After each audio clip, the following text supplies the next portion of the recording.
नमस्कार, मैं मनीष स्वागत करता हूं आपको अपने इस यूट्यूब चैनल पे। दोस्तों, आरआरबी एनटीपीसी सीबीटी 1 में जो 12 और 13 मार्च को कुछ स्टैटिक जो प्रश्न पूछे गए हैं, यानी कि करंट अफेयर्स को इसमें मैंने हटा दिया है। स्टैटिक में जो प्रश्न पूछे गए हैं उसी को डिस्कस करेंगे और जो थोड़ा सा डिफ़िकल्ट है उसी को लिखें, क्योंकि बहुत सारे ऐसे क्वेश्चन है जो कि रिपीटेड है और बहुत ईजी है, उसको अपन यहाँ पर नहीं लिए हैं। जो डिफ़िकल्ट है यानी कि कम समय में ज़्यादा चीज़ें अपन अर्जित करने की कोशिश करेंगे। पहला क्वेश्चन पूछा गया था, हिंदू कुश पर्वत की सर्वोच्च चोटी क्या है।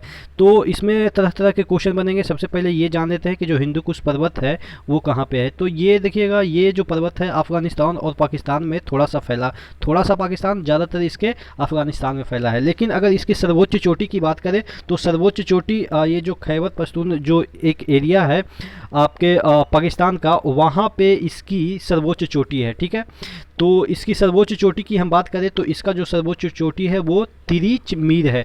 अब देखिए याद कैसे करेंगे कि हिंदू ही सर्वप्रथम तीर वगैरह का आविष्कार किए। जैसे कि अपन लोग रामायण वगैरह देखेंगे तो उसी ज़माने में तीर वगैरह का हम लोग आविष्कार कर चुके थे। तो इस तरह से याद रखेंगे, हिंदू कुश पर्वत की सर्वोच्च चोटी तिरिच मीर है। इसकी ऊंचाई की बात करें तो 1708 किलोमीटर है।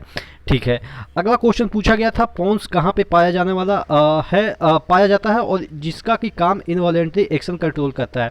यानी कि कहने का मतलब जैसे आग का मटमटाना, सांस का लेना, ये सब इनवॉलेंट्री है जिसपे कि आपका बस नहीं होता। इनवॉलेंट्री बोले तो जिस अनैच्छिक, ठीक है, जिसपे कि हमारी इच्छा नहीं चलती है, वैसी क्रियाएं पे ये कंट्रोल करता है पॉन्स। पॉन्स कहाँ पे पाए जाते हैं, ये ब्रेन का एक पार्ट है। कहाँ पे, आपके फोर ब्रेन और मेडुला ओब्लांगाटा के बीच में एक यहाँ पे पॉन्स पाए जाते हैं। अगर हम एक पिक्चर के थ्रू बात करें कि पिक्चर में ये कैसा दिखता है, जिससे कि आपको समझ में आ जाएगा, एक मिनट मैं दिखाऊं तो यहाँ पे ये आपका पॉन्स है। ठीक है, ये पिक्चर के थ्रू आपको आसानी से दिखेगा। एक मिनट, क्या हो रहा है। ठीक है, ये देखिएगा यहाँ पे ये वाला चीज़ें पॉन्स है। यहाँ पे देखिए ये आपका फोर ब्रेन है, ये मिड ब्रेन है, ये हेड ब्रेन है, और ये मेडुला सेरेबेलम है, ये मेडुला है। ठीक है, ये मेडुला है, और ये फोर ब्रेन और मेडुला के बीच पॉन्स होता है। और इसका काम क्या है, इसका काम है इनवॉलेंट्री एक्शन को कंट्रोल करना। पॉन्स समझ में आ गया।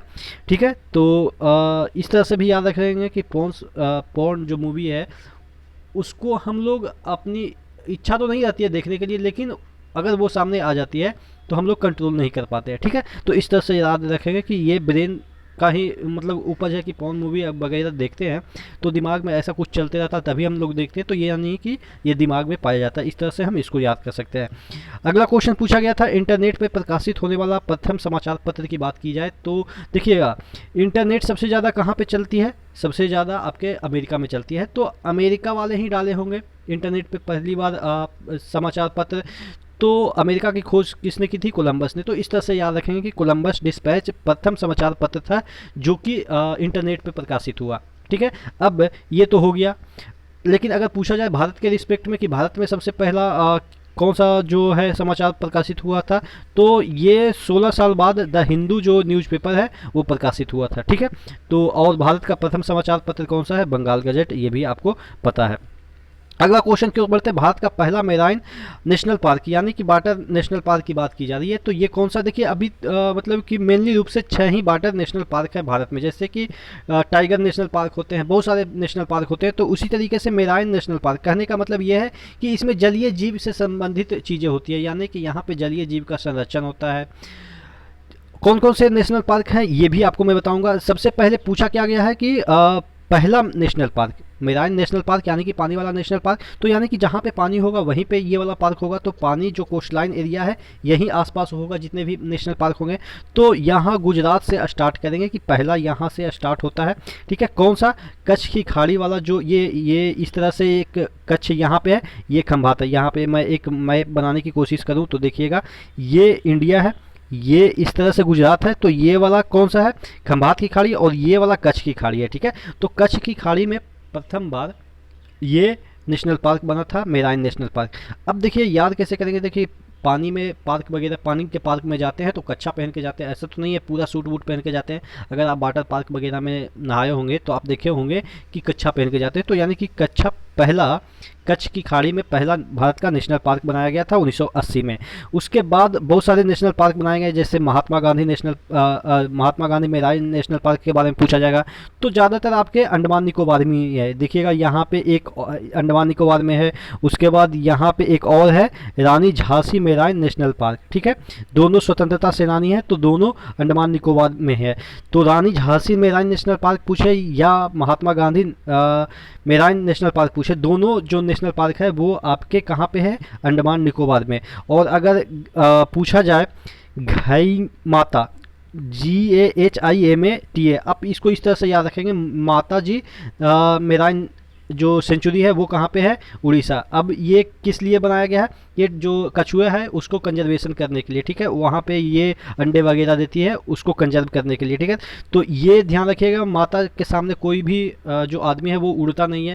होता ना कि बाहर जाता है खेलने कूदने तो बहुत उड़ते रहता है, लेकिन माता जी के सामने जाता है तो उड़ना उसका बंद हो जाता है, क्योंकि पता है कि ज़्यादा कुछ बोलेंगे तो थप्पड़ पड़ जाएगी। तो इस तरह से याद रखिएगा कि माता जी, हालांकि माता जी नहीं है, घाई माता नाम है। मेराइन सेंचुरी कहाँ पे है, उड़ीसा में। और अगर बात करें गल्फ ऑफ मन्नार तो ऑब्वियस है, तो ये गल्फ ऑफ मन्नार कहाँ पे है, ये तमिलनाडु का एक पार्ट है। तमिलनाडु से थोड़ा सा आगे जाएंगे एक समुद्री इलाका है गल्फ ऑफ मन्नार, तो ये तमिलनाडु में है, इस तरह से याद रखेंगे। उसके बाद आ जा रानी झांसी मेराइन नेशनल पार्क मैंने बताया ही, ये अंडमान निकोबार में है। उसके बाद मालवन मेराइन नेशनल पार्क है। देखिए माल कहाँ पे ज़्यादा मिलता है, माल ज़्यादा पे महाराष्ट्र में मिलता है, ठीक है। या इस तरह से भी याद रखेंगे, मालवन और महाराष्ट्र दोनों एम से रिलेट करता है। या आप कह सकते हैं कि महाराष्ट्र में मुंबई में फिल्म सिटी है तो वहाँ पे माल वगैरह, समझ गए होंगे किस माल की मैं बात कर रहा हूँ, तो ज़्यादा मिलती है। तो इस तरह से याद रखिएगा कि मालवन जो मेराइन सेंचुरी है वो महाराष्ट्र में है। एक पूछा गया था चौसा की लड़ाई कब हुई थी, तो देखिए चौसा की लड़ाई 1539 में हुई। कन्फ्यूजन कहाँ पर आ जाती है, 1540 भी दिया जाता है, तो चौसा 40 जैसा कुछ सेंस दे रहा है तो हम टिक मार देते हैं 40, लेकिन ये 39 में हुआ है। तो ध्यान रखिएगा जो चौसा की जो लड़ाई हुई है वो 39 में 1526 जून को हुई थी। चेराब नृत्य कहाँ की है, जिसे बैम्बू डांस भी कहते हैं। पूछा गया था कि बैम्बू डांस कहाँ की प्रसिद्ध नृत्य है। तो देखिए अगर आपने चेराब डांस याद किया होगा तो बैम्बू डांस आप भूल गए होंगे कि बैम्बू डांस तो कभी याद ही नहीं किया। तो ध्यान रखिएगा पूछा ही गया था बैम्बू डांस कहाँ की नृत्य है, तो बैम्बू डांस को ही चेराब नृत्य कहते हैं। और चेराब आपको पता है कि मिजोरम की है, ठीक है। तो ध्यान रखिएगा कि जो आपके चेराब नृत्य को ही बम्बू डांस कहते हैं, क्योंकि इसमें बम्बू का प्रयोग किया जाता है, यानी कि बाँस का प्रयोग किया जाता है। बहुत सारे लड़के लड़कियां इसमें परफॉर्म करती है, बाँस को इधर उधर करते हैं उसके बाद डांस करते हैं। तो ये मिजोरम की लोक नृत्य है, आपको पता होनी चाहिए। अब भूपेंद्र हजारिका जिन्हें कि 2019 में भारत रत्न मिला था, ये पूछा गया था कि ये कौन से राज्य से बिलोंग करते हैं। तो इस पर और भी प्रश्न पूछे गए हैं NTPC में, उसको भी अपन इसी क्वेश्चन में कवर कर लेते हैं। भूपेंद्र हजारिका के बारे में आपको पता है कि इनको 2019 में भारत रत्न मिला था। ये कहाँ के हैं, ये असम के हैं। अब ये पूछा क्या जाता है कि एक और प्रश्न इसमें पूछा गया था कि भूपेंद्र हजारिका सेतु यानी कि पुल किन दो राज्यों को जोड़ती है, तो ये असम को अरुणाचल से जोड़ती है भूपेंद्र हजारिका, ठीक है। एक क्वेश्चन पूछा गया था नीपा वायरस का जो वाहक है वो कौन है, तो इसमें ऑप्शन दिए थे चूहा, चमगादड़, ये मच्छर वगैरह। तो ये जो नीपा वायरस है उसका जो ये है वो आपका चमगादड़ है, ठीक है। अगला क्वेश्चन की ओर बढ़ते हैं। सबसे ज़्यादा एयरपोर्ट कौन से राज्य में है, ये पूछा गया था। तो सबसे ज़्यादा एयरपोर्ट वहीं होगा जहाँ पे ज़्यादा विकास होगा, यानी कि विकसित लोग होंगे, पढ़े लिखे होंगे। और सबसे लिटरेट जो यानी कि पढ़े लिखे लोग कहाँ के हैं, केरल के। तो यानी कि इस वजह से केरल में सबसे ज़्यादा एयरपोर्ट है। आपको पता होनी चाहिए कि जो महाराष्ट्र है वो एरिया वाइज सबसे बड़ा है, लेकिन एरिया से कोई मतलब नहीं है, क्योंकि पढ़े लिखे लोग ज़्यादा एयरपोर्ट का यूज करते हैं, ठीक है। तो आशा करते हैं चीज़ें समझ में आई होगी। नेक्स्ट वीडियो मिलते हैं, तब तक के लिए धन्यवाद।